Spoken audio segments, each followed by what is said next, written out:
corporate cats. The corporate kittens in this book, it's a found family trope between a spy, an assassin, and a mind reader kid.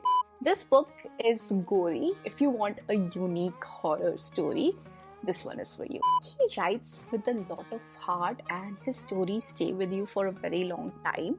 I need to know what's going to happen next.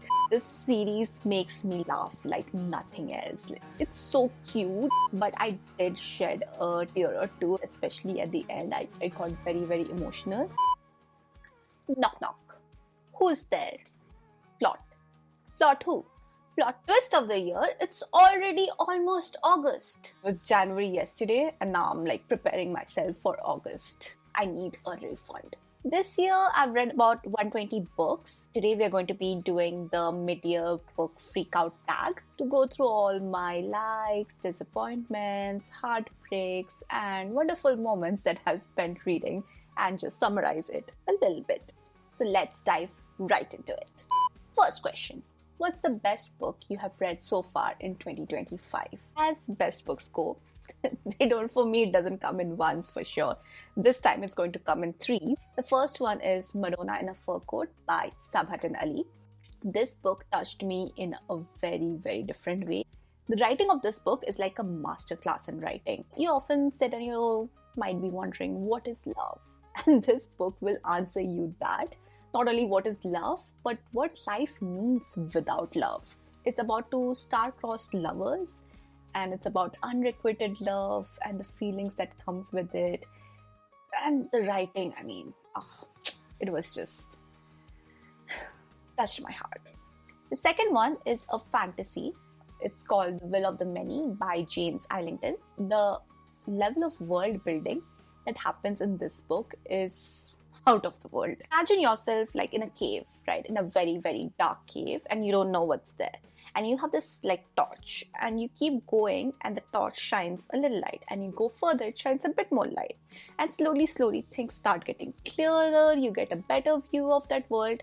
And this is precisely what the author puts us right into it with our main character Viz, who comes from a background which is basically no background, and then he joins this elite school and he rises up in the ranks of it. It's precisely this journey. Like if you want a book which has both plot and character development, this is the one. The last one is probably one of my all-time favorite horrors now. It's the When the Wolf Comes Home by Nat Cassidy. It's horror but not horror. It's a werewolf story but not a werewolf story. So basically, it's about this woman who comes across this 5-year-old boy who has some kind of special powers. He's being hunted by his father. So they're basically running away from him. This book is gory, but I enjoy a little bit of gore now and then. But if you want a unique horror story, this one is for you. Next question is, what has been your favorite sequel? I actually didn't read a lot of sequels, so I'm going to do a little bit of cheating and actually say a prequel, which is no surprises, Sunrise on the Reaping, which is part of the Hunger Games series. It touches upon Haymitch's story. Everyone at this point knows what Hunger Games is. If not, have you been living under a rock? But if not, it's like a battle royale kind of things where kids kill each other to win a competition, and there's our districts and the rich districts and poor districts, and yeah, it goes on like that. Unpopular opinion, but I feel the later parts of Hunger Games series, I wasn't enjoying them a lot. I think I just gave them like 1 or 2 stars and I was losing my faith on the series. But here comes this book and I think it was a solid prequel. People have been raving about it, so for me it was good but not great, but definitely a solid prequel. And you can see Haymitch's story. There are a bit of similarities with Katniss's story as well, but they introduce elements which are different. There are like characters and you understand like how it was all happening so many years before. Gives you more insight into the world in a very engaging manner, and hope they come out with a bit more prequels because there were hints of it in the story. So when it comes out, I would be interested. And another sequel, which is actually a sequel that I read this year, is the Spy Family series. I live for this series. It's a found family trope between a spy, an assassin, and a mind reader kid.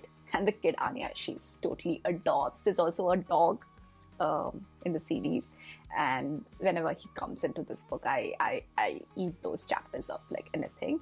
This series makes me laugh like nothing else. Like, it's so cute. Like, imagine a kitten who is like cuddling a teacup, and it's so cute and warm and fuzzy and furry, and you just want to go and hug it. Definitely give it a try. Like, this whole series is going to bring out a smile in you.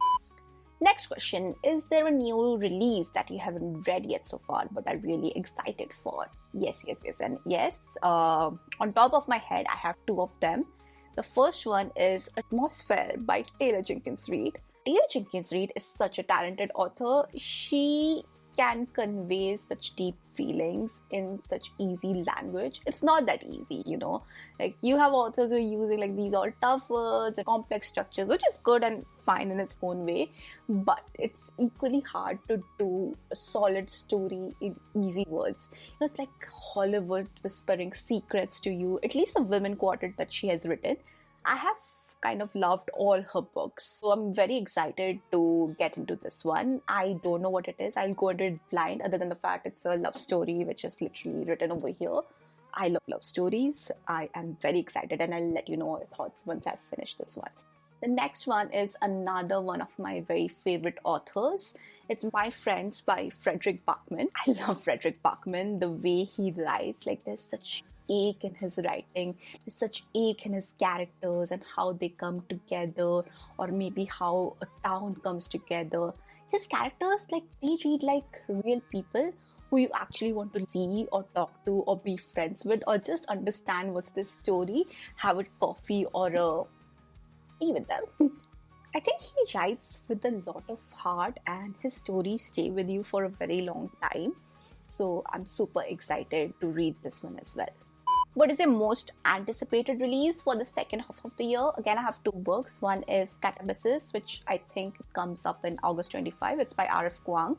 I have just read so far only one of her books, which is Babel, and I think she did a pretty strong job with it. This is another book which is Dark Academia.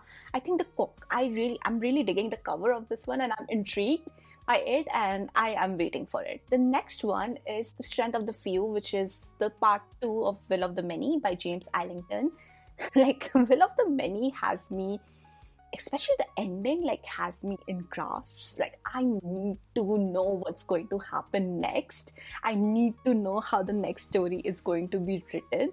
The ending, like, especially like the epilogue, blew me away. So I'm very excited to read that one. I'm so glad I didn't read Will of the Many as soon as it came out, because now I don't have to wait for so long for part 2. What is your biggest disappointment this year? So when I think of disappointment, these are not necessarily the books which I have rated the least. They were still pretty okay books. I gave both of them 3 stars, but I just had very high expectations from these authors. The first one is The Great Big Beautiful Life by Emily Henry. I was so shocked that this was an Emily Henry book. When I go to one of her books, I enjoy like a summer feeling, a banter book, something with sizzling chemistry, fun. But this book, for me, it felt more like a women's fiction or a historical fiction. There was like a subplot going on which I didn't really care about. I mainly wanted to know what was happening between our two main leads, and I don't know, I wasn't interested in the chemistry. It was just very dull, very basic, very everyday. It didn't work for me. The next one is again another one of my very favorite authors. It's We Solve Murders by Richard Osman. I have read the Thursday Murder Club series, and I love it. It's such a good cozy mystery. So when I read this one, I went into it with certain expectations, and it didn't live up to that. The plot felt very absurd. The characters felt like very artificial, like he was trying to do them more absurd and funny, and it wasn't organic like the Thursday Murder Club. There was still parts of it where I was laughing. I haven't totally lost my hope on this series, because when I had read the Thursday Murder Club for the first time, I remember the first part was not that great, but then as the series went on and on, I started going more into it and the characters and their connections. So I hope I am going to be still looking forward to the part 2 when it comes out. But this one was just meh for me. What has been your biggest surprise this year? So it's going to be Theft by Abdul Razak Gurna. This is about three youth in post-colonial Tanzania. I was very shocked into it because again I went into this book blind. It's a literary fiction and it's turned out to be my favorite kind of literary fiction, which dwells on human emotions, on mundanity, but with a twist. But it's more complexities about interrelationships between characters. And when I started off the book, I'm like, oh yeah, it's just everyday life and him reading. And slowly it starts getting more and more exciting and things start getting turned around, problems start coming. And all the signs were there if you think about it at the end after having finished this book.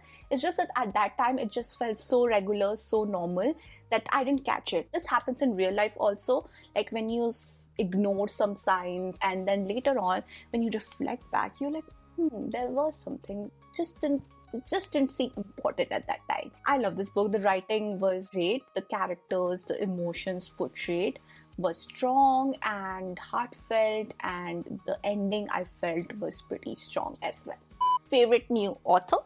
So I don't think I have read any debut authors this year, so I'm going to go with a new to me author, which was James Islington for Will of the Many. I mean, with the world building that it was, I really want to go and read all his other books as well.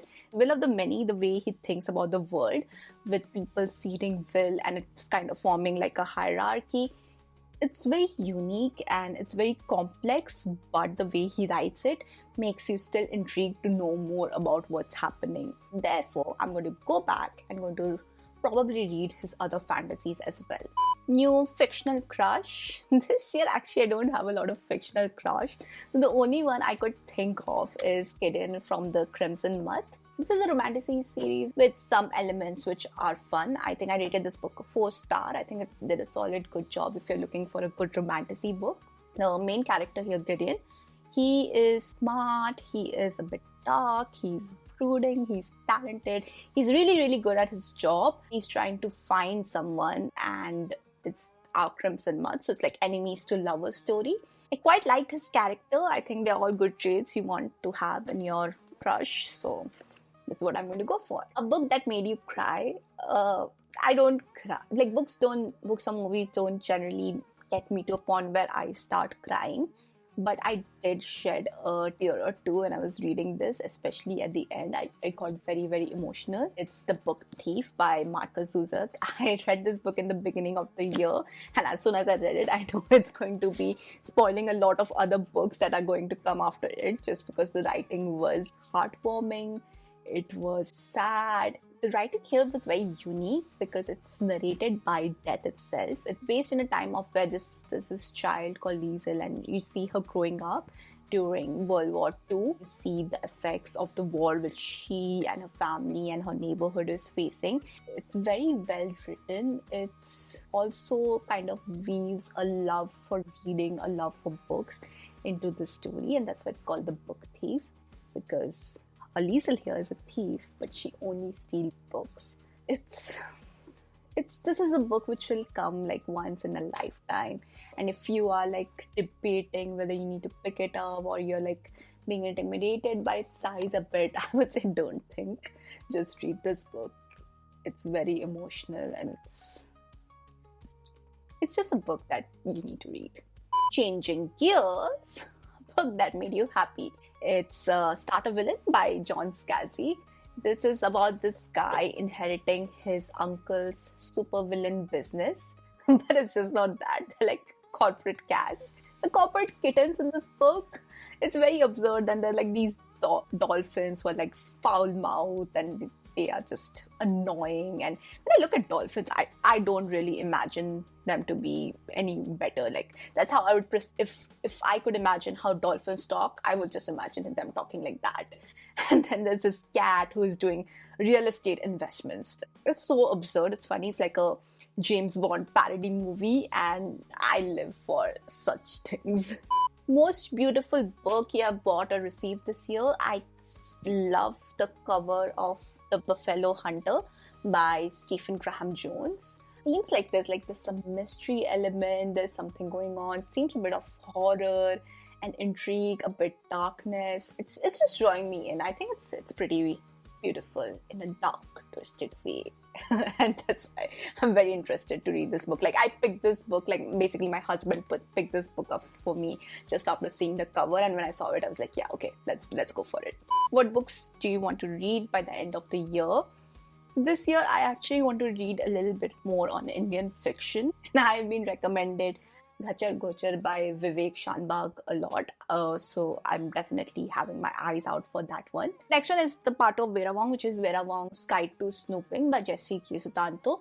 I adored the first part. I adore Vera as a protagonist, and I want to see what she's up to in the next book, how she's going to put her nose in everyone's business. The other one is I want to read Rebel Witch, which is a part 2 of the Crimson Month.